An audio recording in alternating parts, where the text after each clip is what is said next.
नमस्कार दोस्तों, आज हम फिर से हाजिर हैं पर्सनल लोन सीरीज के एक और इन्फॉर्मेटिव वीडियो के साथ। और आज के वीडियो का टॉपिक है bank of India personal loan scheme. तो दोस्तों, जैसा कि आप स्क्रीन पे देख पा रहे हैं, हम ऑलमोस्ट जो सभी मेजर बैंक्स हैं उनकी पर्सनल लोन स्कीम्स पे ऑलरेडी वीडियोस बना चुके हैं। इसके अलावा लोन अगेंस्ट प्रॉपर्टी या property mortgage loan, property rental loan, property से मिलने वाला जो रेंट होता है उसके अगेंस्ट भी आपको लोन मिलता है, वो भी हमने मैक्सिमम बैंक्स की स्कीम्स कवर कर ली हैं। इसके अलावा गोल्ड लोन या ज्वेल लोन या ऑर्नामेंट्स लोन जो है वो भी हमने मोस्टली जो सभी बैंक्स हैं, प्राइवेट सेक्टर बैंक्स हो चाहे पब्लिक सेक्टर बैंक हो, ऑलमोस्ट सभी बैंक्स के गोल्ड लोन स्कीम्स को हमने कवर कर लिया है। इसके अलावा commercial vehicle loan, personal vehicle loan, 4 wheelers, 2 wheelers, education loans almost सभी बैंक्स के। उसके अलावा प्रॉपर्टी लोन्स पे तो हम ऑलरेडी आपको बता चुके हैं। होम लोन्स या और भी जितने भी मेजर लोन स्कीम्स हैं सभी मेजर पब्लिक सेक्टर बैंक्स की या प्राइवेट सेक्टर बैंक्स की, उनकी स्कीम्स पे आपको हमारे चैनल पे अलग से प्लेलिस्ट मिल जाएंगी जो कि हम रेगुलर अपडेट करते रहते हैं। तो आप इनमें से कोई भी लोन लेने की सोचे तो एक बार इन वीडियोस को जरूर देख लें ताकि आप इनमें से बेस्ट स्कीम चूज कर पाएं। और आज के वीडियो में हम बात करेंगे bank of India personal loan scheme के बारे में। तो आज मैं आपको बताऊंगा कि bank of India personal loan scheme का क्या एलिजिबिलिटी क्राइटेरिया है, क्या कंप्लीट प्रोसेस होने वाला है, डॉक्यूमेंटेशन क्या रहेगी, इंटरेस्ट रेट क्या चार्ज किया जाएगा आपको, इसके अलावा सिक्योरिटी, मार्जिन, गारंटी और आपसे क्या क्या चार्जेस लिए जाएंगे। मैं हूं आपका दोस्त रोहित, स्वागत करता हूं आप सबका टेकी पंडित में। और जुड़े रहिए हमारे साथ ऐसे ही और भी इंफॉर्मेशनल वीडियोस के लिए। तो आइए स्टार्ट करते हैं आज का ये वीडियो।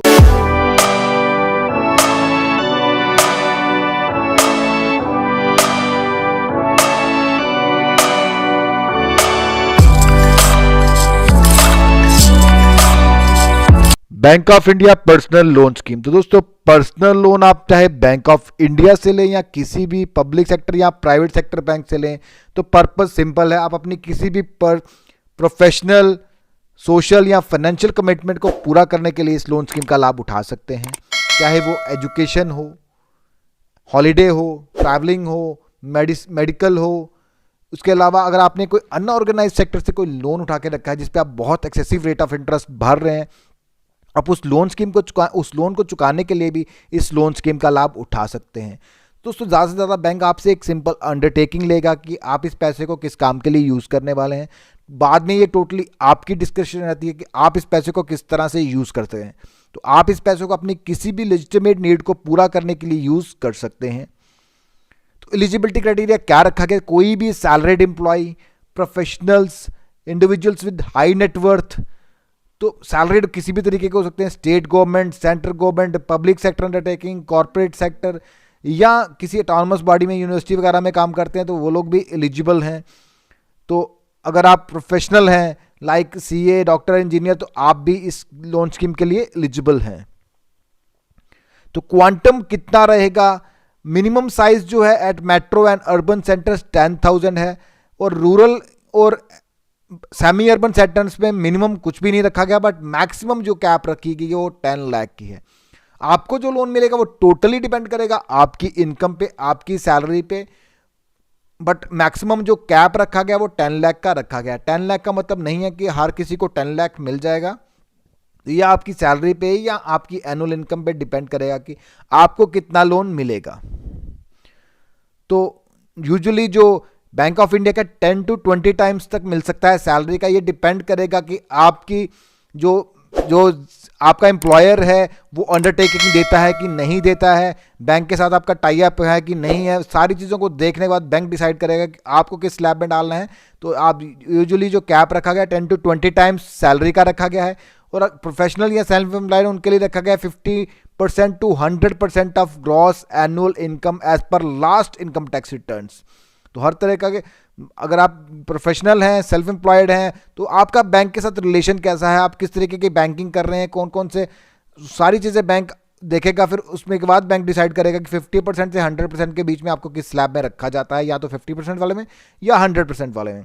तो 10 to 20 टाइम्स सैलरी के केस में। तो दोस्तों, डॉक्यूमेंटेशन सबसे पहले तो KYC होगा। KYC में एड्रेस प्रूफ, एड्रेस प्रूफ हम दे सकते हैं passport, piped gas connection bill, landline telephone bill, electricity bill, water connection bill. उसके अलावा आपको देना होगा अपना पैन कार्ड। आईडी प्रूफ में आप pan card, voter card, ID या आधार कार्ड कुछ भी दे सकते हैं, बट पैन कार्ड जो है वो मैंडेटरी है, क्योंकि पैन कार्ड से ही आपका सिबिल स्कोर जनरेट किया जाता है और सिबिल रिपोर्ट से ही बैंक को पता चलता है कि आपकी क्रेडिट हिस्ट्री कैसी है। अगर आपने पास्ट में कोई लोन लिया है तो किस तरह के से उसको रीपे किया, अगर नहीं लिया है तो ओके है, अगर लिया है तो अच्छे से रीपे किया है, अगर नहीं किया है तो आपकी उसके सिबिल में रिफ्लेक्ट हो जाएगा वो एज ए बैड लोन या एनपीए, तो फिर बैंक आपको कोई भी लोन नहीं देगा। अगर आपकी सिबिल रिपोर्ट में कोई भी एनपीए या बैड लोन है तो कोई भी बैंक आपको किसी तरीके का लोन नहीं देगा, क्योंकि ये बैंक नॉर्म्स के अगेंस्ट है।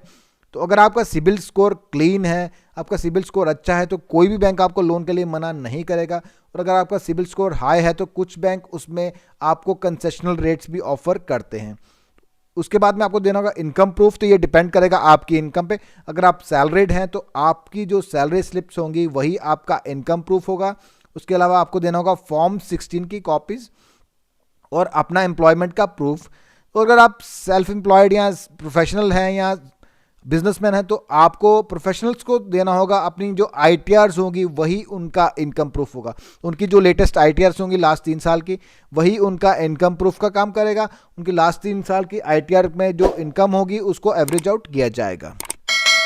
और बिजनेस वाले और उसको अपना, अगर आपका कोई प्रोफेशनल्स हैं जो को काम कर रहे हैं उसका भी उनको कोई प्रूफ देना होगा।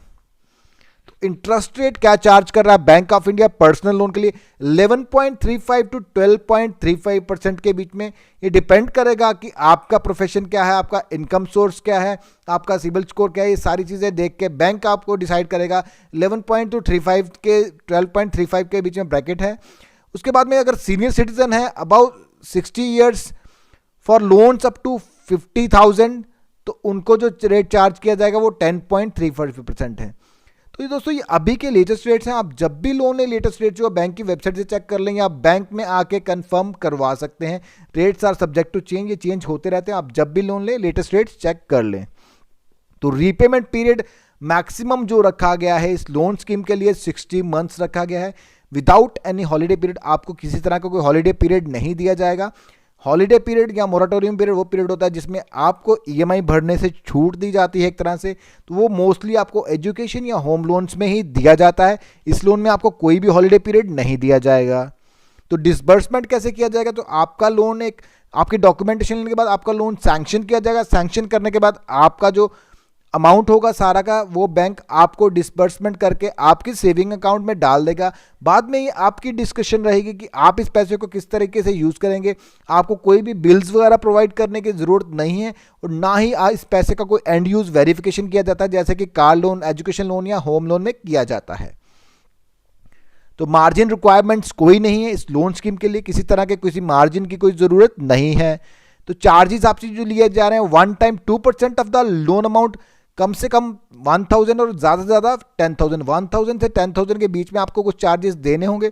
और सीनियर सिटीजन्स जो हैं 60 ईयर्स एंड अबव उनके लिए कोई भी प्रोसेसिंग चार्जेस नहीं है। और बहुत टाइम बैंक्स के जो प्रोसेसिंग चार्जेस हैं उन पर वेवर चलता रहता है। तो आप जब भी लोन लें बैंक से कंफर्म करवा लें कि अगर कुछ वेवर चल रहा होगा तो आपका ये कम से कम 1,000 रुपया तो बचने वाला है और डिपेंड करेगा आपके लोन अमाउंट पे। तो दोस्तों ये था bank of India personal loan scheme. कैसा लगा आपको आज का ये वीडियो?